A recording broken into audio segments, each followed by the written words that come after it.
cowered in fear with 7 defeated already. Another one kept appearing. The leader volunteers to cover their retreat as the giant strikes. He uses his skill potential trigger. It used all the physical energy and capabilities, leaving the user incapacitated as he throws the automaton over. Arceus appears. Having lost all their hopes of escape, the leader charges at him, trying to buy some time. Arceus flings his blazing sword, scorching the guy. He was disappointed at their equipment and individuals itself, but is further astonished when a member tries to stand against him, guarding his friend's corpse as he commends his meaningless loyalty. More automatons approach. As he hopelessly ponders, a voice rings out and a person shows up wheezing. It was Yusun. Then years old, and asks the association to refrain from attempting a clear. Baffled, he asks of his identity. You answer, saying he was sent to their rescue as another colossus stretches for a hit. He nabs its hand. He wasn't yet famous, but the first-gen adventurers had indeed heard of him. It was since he chose to rescue people instead of racking fame and achievements, but this event was the start of it all. When the world learned of Yusun, as Arceus watches him, he remarked at how it was an even bigger ordeal. He watches the scene appalled. While they barely defeated one, he had killed another in a single blow. Yu asks if he could still manage to use his magic to levitate and run out with his 2 friends who were still alive. When Arceus mocks his confidence, he is certain to let none die under his watch. Arceus charges with his blazing fist, while Yu charges in with his bow axe. In the last years of adhesion, most adventurers tried unlocking their newfound potential to reach the superhuman realm. Even the development of equipments were improvised to suit their stats, but what consistently lacked development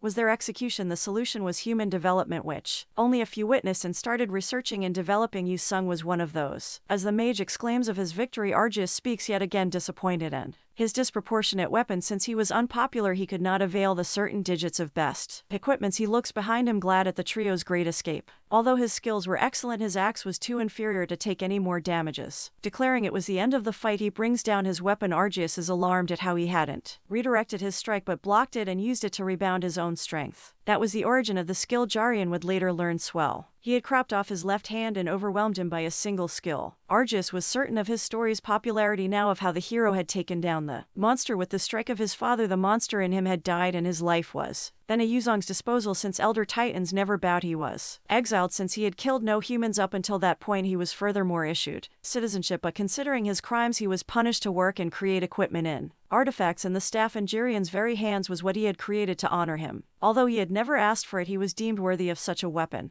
It was news to Jarian. He never thought of it to be any special, and even the debtors had abandoned it. Similarly, Arceus judges his answer as the truth. It wasn't any good, but at hinting with blunt force, while little Jean is appalled in a word. Like Det, Jarian is shocked, since he had never evidently seen his father use his staff before. Arceus was to create a battle axe for him once he brought over the materials for the blade, but he had unfortunately lost touch with him since he was trapped. As punishment, he had simply sent over the staff to him, but now considering the conditions for while he offers to complete and forge a new weapon, a masterpiece now for Yuchin. But Jarian, as they returned, he recalls of how Arceus had asked them to patiently await the completion. Although he would quicken his efforts, masterpieces needed time. Not that masterpiece, please. On the way back, Jean asks him to meet the following Wednesday for some practice for the test. As he agrees, she asks of his father's rest after an eventual retirement. Jar Young brutally ignores and excuses himself from the conversation. On her way home, Jean looks at the reports of the Boiling Abyss dungeon conquest. It certified what she had learned previously, and no mentions of any individual clears were to be found. Considering Arceus's words and Jirian's skill, it was clear that his father was someone incredibly strong, but she does recall a name. You saw him, an apparently fake dragon slayer whose achievements were proven false. But there yet existed a few claims of his legitimacy which went disregarded.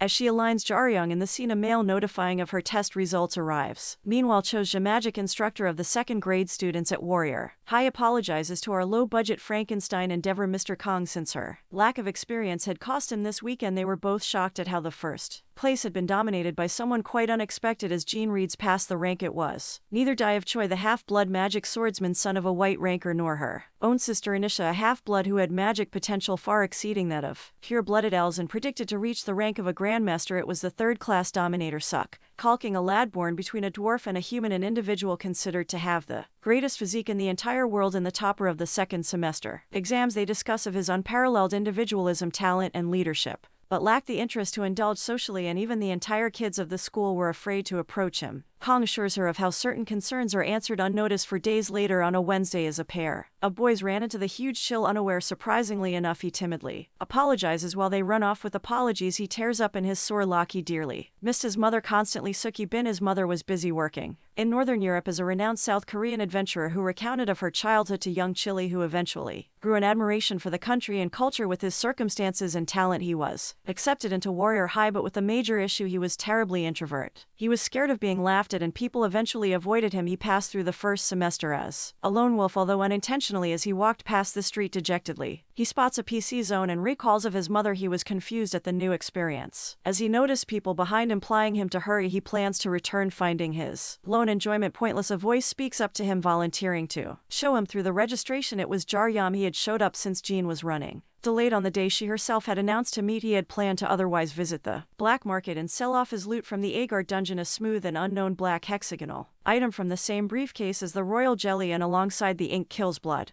And Kill was the tyrant of land amongst the three great disasters in the Agar jungle. Although countless attack squads tried hunting the beast, there was no eventual success. The best achieved were a few scales and an extremely small amount of blood. As the government forbid the hunts, the blood of the monster became priceless. He was supposed to meet that same noon and go to the black market at night. After the adhesion, entire cities were destroyed. The areas close to them were soon abandoned. These abandoned areas between the dungeons and cities also served as a second layer of insurance in case monsters escaped. But in the last 2 decades, there were no reported cases of monsters willingly invading a militant monster transport truck. Passes through such a check post as the 2 agents in the truck, Joanna and Sun Chang-woo, hear of some ruckus. Joe voluntarily descends to check while some lay in wait, but a different individual climbs in, asking him to move if he wanted to avoid his untimely death. Meanwhile, Jar Young had bagged the match alongside Chili while exclaiming at the great food. As Chili is about to answer, a huge tremor shakes the entire building just outside. A truck had slammed into the building. As people recorded the scene, the mysterious woman, now atop a building, said that the destination wasn't populated enough. A voice blurs from the cell asking her to escape, since adventurers would soon flock the scene. As he complies, dejectedly, horned horrors tore past through transport truck while the civilians watched in horror. As the people run frantically, she vanishes, betting at 100 deaths at least. Jariel wove through the attacking monsters and kicks one midair. He glares at the shocked men, asking them to scoot. Although he had previously fought against them, the one horn were easy to deal with. The 2 horn pounces on him. Horned horrors live for 5 to 6 years, but the ones who grew a second horn could grow stronger, repopulate, and live longer. But they weren't something of an ordeal to Jarian. But the issue is his own durability. Compared to the tankly Pildu, they were at least 3 to 4 times stronger. And irrespective of his weapon, he was naked for a fight. He jumps across as the 2 horn punches apart the wall to pieces. Its danger rank now at 3 stars. Jarian finds a battered signpost at his feet and decides to implement it. As he clads it with aura to fight the monster, it avoids him and goes for the few kids behind him. Even skilled hunters would not stand a chance against the destructive powers of a 3-star monster. But the only exception would be someone who had trained their physique to the max. Like Xiao, the best of tankers, Chill was wary of its powers and his naked existence. Pissed at being ignored, Jarian jumps in with needle aimed straight at its neck. A sudden explosion indicated them of how devastating the last minute was. Chill knew to use a taunting skill where a tanker screams at a higher frequency to attract the monsters around, but considering the loss his new friend, he refrained, suggesting to retreat. Jar Young asks him to taunt the beasts carelessly, since he too was now hyped in. A certain thought, decisive to go all out, as one wrapped upon a mala worker hid below the counter. As it tears it open, Chill inhales and lets out a massive scream. It alerts the monster, and also the monster courier stances as they appear, and one of them commands the others to rush. Chill blocks an incoming beast and punches it away as 4 more appear. Jarian dives with the post in his hand. He recounts his enemies. He is alarmed seeing a few of the beasts gathering corpses in the truck. While 2 horrors charge at him, he recalls their plan. Since the 2 were unarmed but close combatants, they would burden each other together. Chill was to take the bulk of the weaker ones as a tank, while he would fight the stronger ones as a damage dealer. As Jarian lands a barrage of hits on a monster, he is strained at the weak pole, sorely missing the staff he used to have since he had previously fought Ziki. Had a brief knowledge of bare-handed fights too, as another charge as he strikes its face and moves on to the next, well aware that the slightest mistake would cost him his life. But just like his past, he took it as a chance to grow stronger, a step at a time. He recalls Zeke's attacks and dodges the incoming blows of the charging monsters. He had met someone strong after his father for the first time, and from that he attained the skill Harpoon Rain. As he watched the fallen monster, a hand grabbed at his leg as he now panicked and pummeled him to the ground as he spat out blood and arose, mocking